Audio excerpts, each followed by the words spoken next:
혹시 팥이라는 말을 들어본 적이 있나요? 임자도 타리팥이 전국적인 명성, 전국에서 모여든 어민들과 상인들로 불야성을 이루었죠. 지금은 없어진 문화입니다. 팥이에 대해서 말씀드릴게요. 섬으로 이루어진 신화는요, 팥이 문화의 중심이라고 해도 과언이 아닙니다. 조기잡이 3대 팥이로 알려진 흑산도 외에도 임자도, 비금, 송치 등 팥이가 명성을 얻었고요. 하이도, 봉도, 꽃게팥이 등 거의 모든 섬 주민들이 각자 섬에 대한 팥이의 기억을 가지고 있을 정도로 팥이 문화가 파급되어 있었죠. 1년 내내 다양한 어기에 따라서 다양한 팥이가 형성되어 있었어요. 1월에서 4월까지는 조기팥이가 있었고요. 2월에서 5월까지는 고래팥이, 6월부터 10월까지는 고등어팥이가 있었고요. 조기의 경우는 해류를 따라 북상하는 조기가 어장을 형성하는 그 첫 번째 해역으로 조기팥이 중 가장 먼저 형성되는 곳이 흑산도였습니다. 그래서 흑산도의 조기팥이를 봄팥이라고 불렸죠. 이후에 조기의 이동 경로를 따라 점점 북상하여 위도, 연평도 등의 조기팥이가 이동되어 갔습니다. 흑산도의 경우 일제강점기에는 조기팥이보다는 고래팥이가 더 유명했던 것 같습니다. 한철에 99마리의 고래가 잡힐 정도로 성황을 이루었다고 해요. 흑산도 예리항에는 고래마당이라는 지명이 남아있는데요. 이곳이 서해안 고래잡이 근거지였다고 합니다.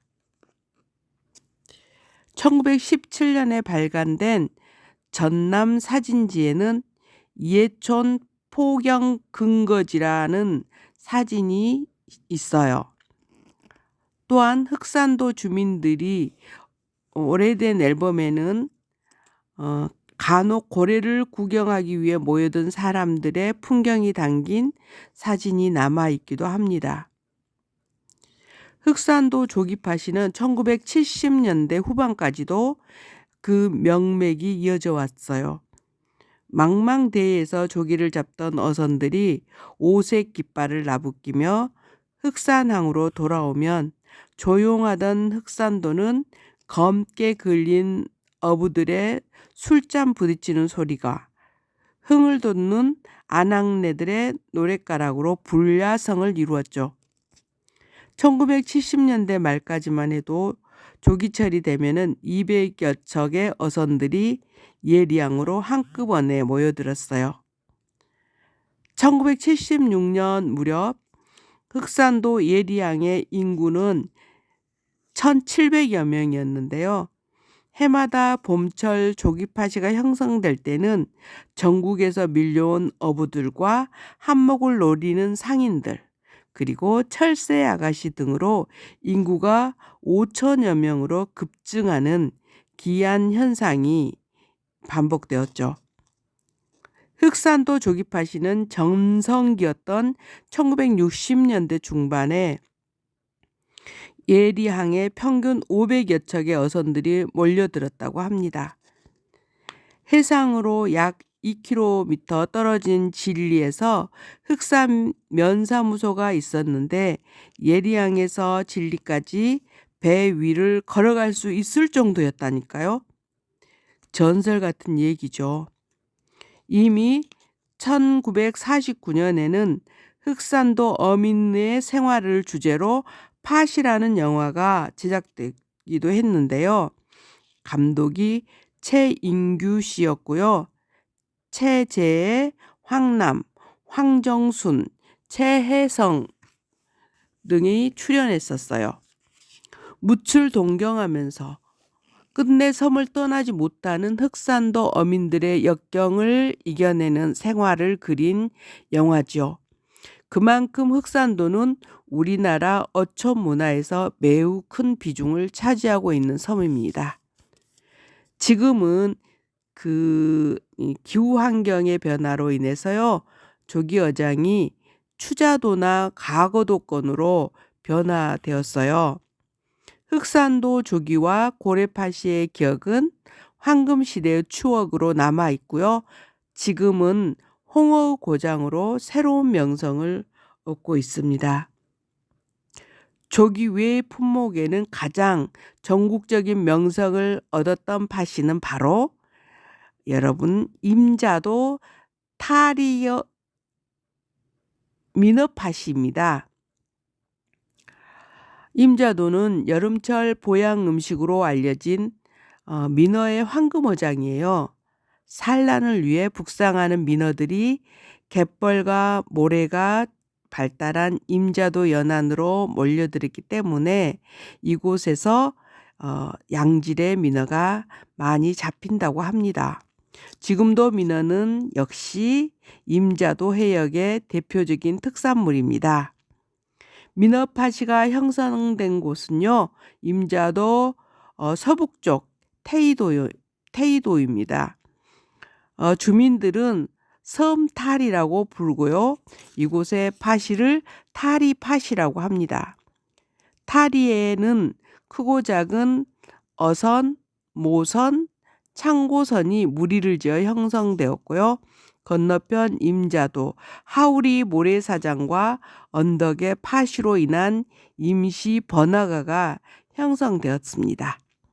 민어는 특히 일본인에게 인기가 높은 어종이었어요. 임자도에 일본 수산이라는 수산회사가 존재했고요. 현지에서 잡힌 민어에 얼음을 채워 곧바로 일본으로 수송하는 선박이 운영되었답니다. 타리파시는 전국 제1의 민어파시로 알려졌고요. 타리파시는 매년 6월 상순부터 10월 하순까지 약 5개월간 열리며 최대 성어기는 8월입니다. 타리파시에는 주막, 유곽, 요리집, 잡화상, 이발관, 성구상, 그다음에 염상, 그리고 여기 소금을 파는 염상이겠죠. 목욕탕 등이 있었고요. 이들은 오로지 외지에서 온 어부들을 상대로 영업하고 있었어요. 그리고 이동할 때는 임시로 설치한 집을 접어서 해체한 후에 배에 싣고 다녔다고 합니다. 1936년 시부자와 게이조 등 일본의 인류학자들이 서남의 도서를 여행하고 남긴 조선 다도의 여행각서라는 책에는 당시 임자도 민어파시에 대한 기록이 남아 있습니다. 또한 조사팀에 의해 현지 모습이 영상으로 제작되기도 했어요. 당시에 목포에서 출발했던 이 일본인 조사팀이 임자도 해역을 중심으로 섬 답사를 한 이유는 아마도 이 임자도 타리파시를 직접 탐방하고 싶은 목적이 강했던 것 같습니다. 다만 만들어진 기록은 파시에 대한 일제시대 상황을 담은 자료로서 매우 중요한 사료적 가치를 지니고 있습니다. 임자도 타리파시의 명성은 광복 이후 현 임자도 제원도가 이어받았습니다.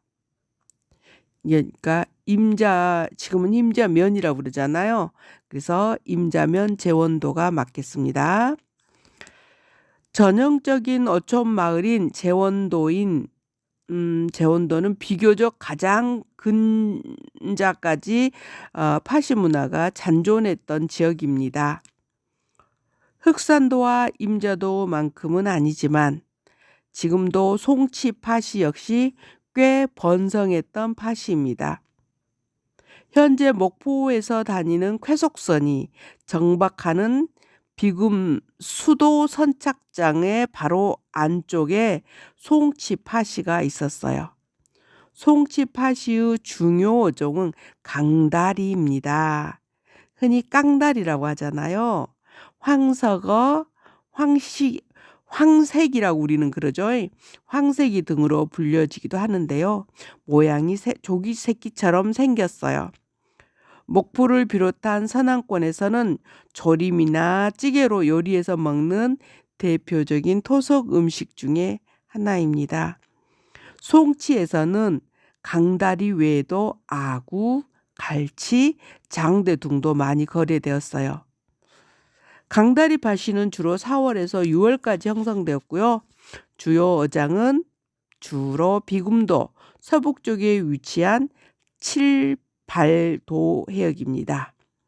우이도에서 갈치잡이를 하는 어선들도 이곳 송치에서 필요한 물품을 구입하거나 어선을 수리하는 장소로 활용되었죠. 태풍이라도 불면 인근 해역에서 어업을 하던 어선들이 모두 송치로 모여들었어요. 송치파시는요, 1980년대 말부터 1950년대가 전성기였어요. 현대식 어선보다는 풍선배들에 의해서 주로 어업활동이 이루어졌고요. 파시가 서면 각지에서 모여든 풍선배들이 송치포구를 가득 메웠습니다. 파시는요, 어촌 중심의 섬 사람들에게 매우 중요한 문화적 기억이죠. 파시 문화의 소멸에는 여러 가지 사회적, 자연적 변화가 있었는데요. 어선의 현대화, 그리고 동력선이 보급되면서 빠르게 목포항이나 또 이 가까운 큰 어항으로 배들이 이동했던 거죠. 그리고 생태계 환경이 변하면서 그물만 내리면 엄청나게 잡히던 물고기들이 점점 줄어들기 시작했답니다. 하이도 봉도파시를 기억하는 주민들은 그 많던 꽃게가 다 어디를 갔는지 알 수 없다고 의아해합니다. 이제 파시는 주민들의 기억 속에 존재하는 옛 문화가 되었습니다. 파시로 인해 형성된 섬마을 고유의 문화적 전통은 지금도 면면이 이어져 오고 있죠. 산다이라고 하는 섬 사람들의 놀이 문화가 있는데요. 이웃과 나누고 함께 살아갔던 어촌의 여유로운 삶이 파시가 남긴 유산이라고 할 수 있습니다. 지금은요, 대다수 신안의 섬 주민들은 어업보다는 농업, 영업 등의 소금업이죠. 영업 등에 의존하며 살아가고 있고요. 파시가 섬 주민들의 황금 시대였던 시절을 기억하면서 그 문화적 의미를 되새겨 보는 것도 섬 문화를 이해하는 지름길인 것 같습니다.